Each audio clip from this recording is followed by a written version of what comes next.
శ్రీమద్ భగవద్గీత సాంఖ్యయోగము 2వ అధ్యాయము వచనము 15వ శ్లోకమును వచనము నుండి 21 శ్లోకము వచనం వరకు.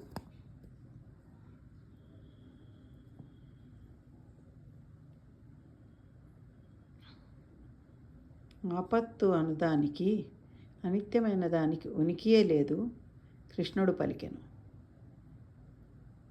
సత్తు అను దానికి లేమి లేదు. ఈ విధముగా ఈ రెండింటి యొక్క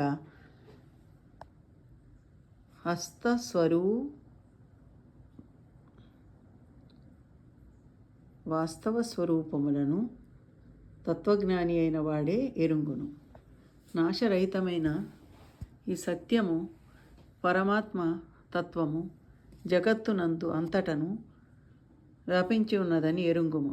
శాశ్వతమైన దాని నెవరును నశింపజేయజాలరు.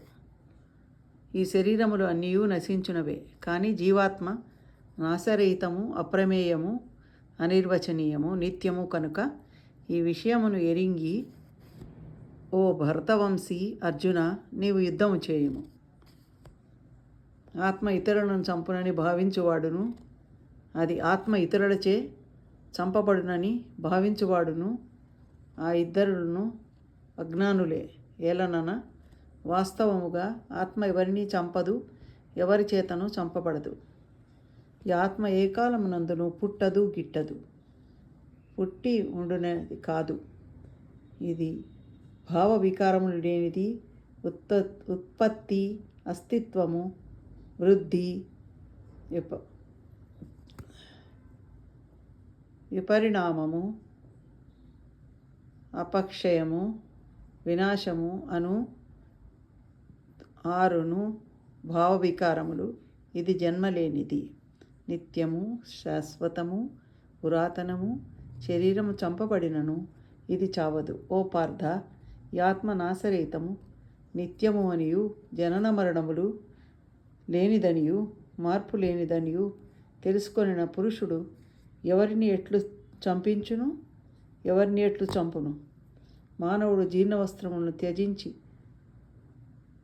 నూతన వస్త్రములు ధరించినట్టు జీవాత్మ ప్రాత శరీరములను వేడి నూతన శరీరములను పొందును. 21వ వచనము, 22వ వచనము, 15 నుండి 22వ వచనము సంపూర్ణం. మీ సుచరిత.